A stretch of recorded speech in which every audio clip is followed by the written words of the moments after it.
Yo, what is up, guys? This is Troy D from the Troy D 24/7 Mall channel, your source for on point and no hype reviews. We are back yet again, everybody. We're back with another fragrance review right here, guys. And today we're back at Maison Christian Dior. That's right, we're back at Dior, guys, which is now under the helm of Francis Kurkdjian.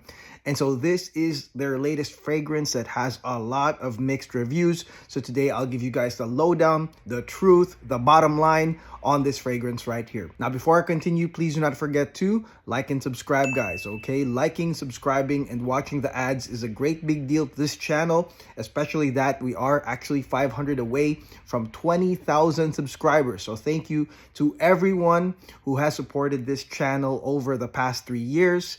Thank you for that, and I can't wait to hit that. So thank you very much for your support. And the fragrance we will be talking about today is none other than Christian Dior New Look. Yes, Christian Dior New Look, guys. Okay, this fragrance definitely caught my attention. It got on my radar the moment I saw a few things about this fragrance. This fragrance, apparently, there was a New Look 1947, an old look. You can probably call it the old look now, but there was an older version of this fragrance.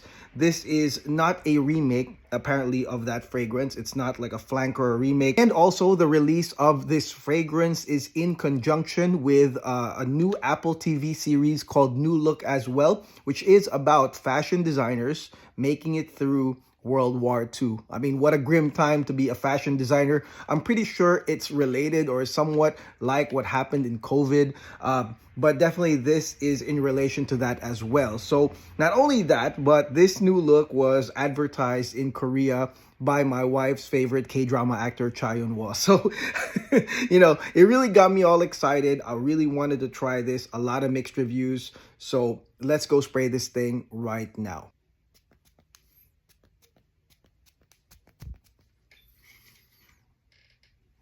Ooh. Okay, guys, now let's talk about Christian Dior's New Look, shall we? So the opening, or most of the opening of this fragrance, is going to be an overdose of aldehydes. Okay, so soapy, clean, laundry, aldehydes. Okay, that's what you get at the intro of this fragrance for quite a minute, actually. And these aldehydes, I mean, I would say that these are somewhat of an acquired taste or an acquired smell. I think that it won't be immediately loved by many, but it is also a category of its own. So if you have fragrances, some fragrances will pop, some fragrances will grab the attention of people, but there's also something about these clean, soapy aldehydes that make for a great fragrance as well. And so this one definitely has that clean, laundry detergent, soapy aldehydes intro, and it's very nice indeed. Now, usually, aldehydes come with bergamot or some sort of citrus. These aldehydes specifically,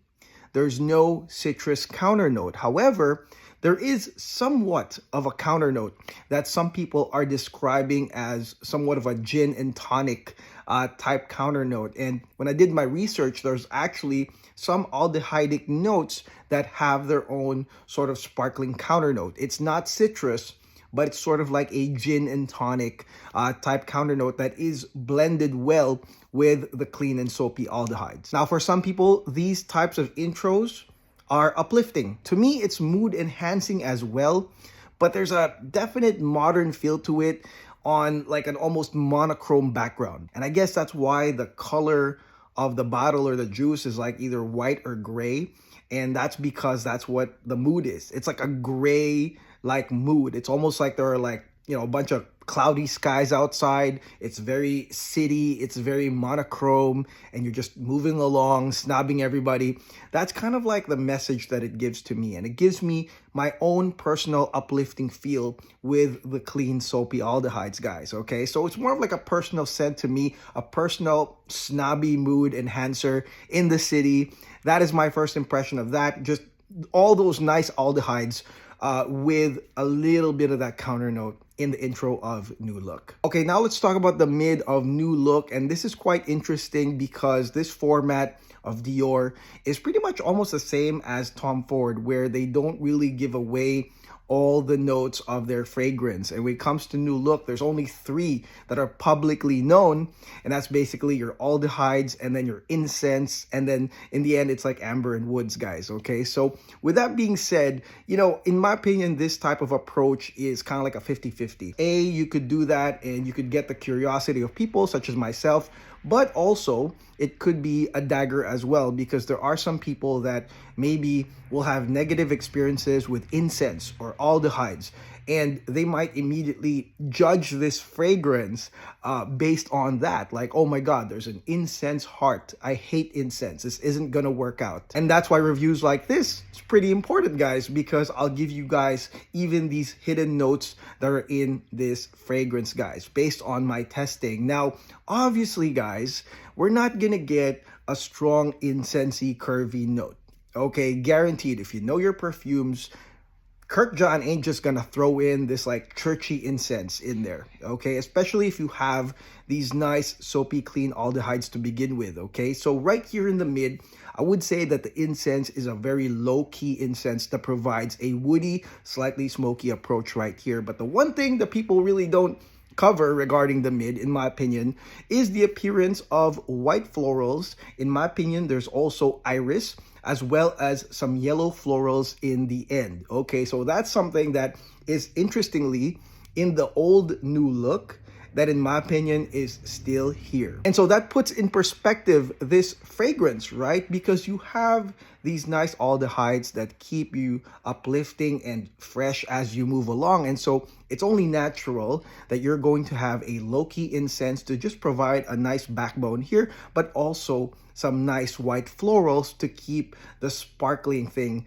going along, guys. Okay, so that's something that I got in the mid of this fragrance. It probably is jasmine with some powdery iris, because you can smell some warming powdery floral notes here. And then towards the end, you're also going to get somewhat of a yellow floral. I want to say it's ilang ilang. I mean, that's the only yellow floral that I know, but there's definitely a counter floral note that's yellow. Okay, and it definitely gives you that Parisian feel. I guess that's why, you know, the TV shows based in Paris with fashion designers, there's a Parisian feel here in the mid of this fragrance. So make no mistake, it is not an incensey, like strong churchy incensey mid in this fragrance whatsoever. It's definitely a very balanced, non-curve Parisian style with some florals to keep it upbeat as well. Okay, now let's talk about the initial sillage and projection of Christian Dior's New Look. This fragrance starts off as an aura scent. It will definitely get the attention of people around you. Possible scent trail right here. But what I really do like about this fragrance is that you get more than several hours of a lingering consistent scent. It doesn't die down, it doesn't weaken. So this is something that will produce a constant sillage around you. That's why I said that it's also kind of like a mood enhancer. It's something that you take along with you along the day, because that sillage will be consistent. It's not gonna die anytime soon. So there's a really good coverage with New Look. Okay, now let's go into the dry down of Dior's New Look. Now on the dry down, there's only one note that's known right here. Like I said, they only gave us 3 publicly, and that dry down note is amber. Now, what does that mean? Does that mean that this fragrance goes into a straight honeyed amber curve? It seems like incense is known for that. Amber is known for that. So will this happen in this fragrance? No. It's not just going to be amber, but you're also going to get some woods here as well as some clean white musk. That is what I can detect upon smelling this fragrance. And again, that makes super sense because it never goes into a curve. From that uplifting, nice aldehydic intro to a very low-key incense with some nice white and yellow florals to now a clean white musk and amber type of dry down, guys. So that clean feel does go very long indeed in this fragrance. The dry down comes in at the 8-hour mark. Yes, it is going to be ambery. Yes, you will smell a low-key honeyed amber, but definitely there are some clean musks here in the ending. Now, there's also vanilla here in the dry down, as mentioned by Francis Kirkjohn, and the vanilla is actually very low-key. It's almost like how the iris in the mid is very low-key powdery. The vanilla also lends in a low-key type of sweetness to that amber dry down with still the clean white musks. And that is it. The circle is complete. That is basically the whole fragrance in a nutshell. Now, this fragrance definitely reminded me of MFK's 724. And if you look at my description of 724, it's almost the same vein as this fragrance right here. I guess, you know, Kirk John really wants to make a very snobby, modern city perfume that's gray, that's very monochrome and monotone and robotic, because that's precisely what you will get right here. It's like the Dior version of 724. Both aldehydic perfumes, both very modern smelling. And I would say that the mixed reviews here in this fragrance is because these types of fragrances usually go against what most people generally think of perfumes. Perfumes in a general sense are supposed to make you stand out. They're supposed to pop. They're supposed to grab the attention of people. And, you know, people don't really wear perfumes just to go along, just to get by and snob other people and go through a gray type of day, you know? And I think that is why there's a lot of conflicting reviews on this. Some people say, oh, that's not what I expected. Well, yeah, that's because, again, this is a very modern, gray, monochrome, monotone perfume that will really benefit, in my opinion, the snobs or those that want to go around their day without smiling.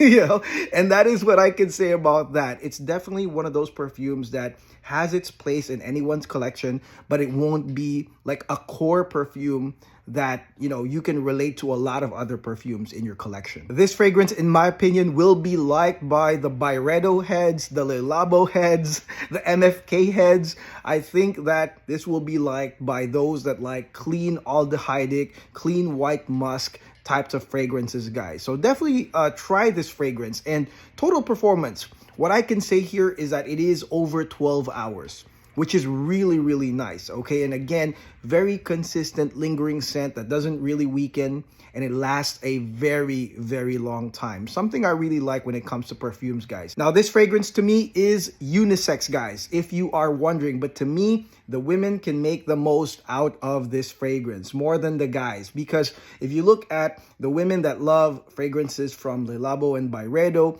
you've got the same combination right here. Aldehydes, clean white musk, and of course, some white florals, some iris here, some powdery notes. So this is something I think that the women will love more than the guys, as sort of like a very modern city-like, snobby-like perfume for the ladies, guys. But it's still wearable by the guys, definitely. But I would say it's more for the women. Now, is this fragrance worth the cost? Okay, so the price of this is $330 up to $450 for a full bottle. In my opinion, this fragrance will only be full bottle if you truly understand it. So this is one of those fragrances that I think A, should get a sample, and B, you should try it more than a couple times. Just like I did, guys, okay? Because this fragrance is also something that will grow on you, or maybe you'll start finding as you wear this fragrance a purpose to wearing it. But again, it goes kind of like against the general sense of perfumery, so it won't be the same usage as the others. Now, with that being said, this is a grabber to me, but on certain occasions, certain moods of the day, that is when you will grab this fragrance. But when it comes to full bottle worthiness, I think it's questionable. Try this one first more than a few times, get a 5 ml sample or a 10 ml, and, you know, try to understand this fragrance. But to me, this is a clean, modern fragrance, a city fragrance made by Francis Kirk John, kind of mirrors 724 from his own brand.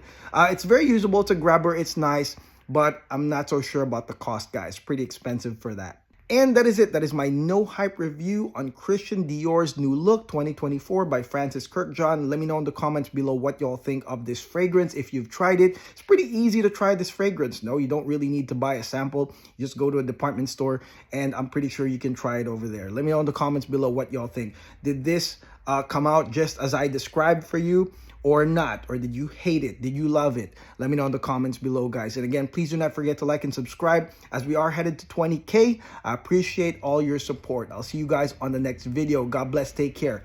Peace.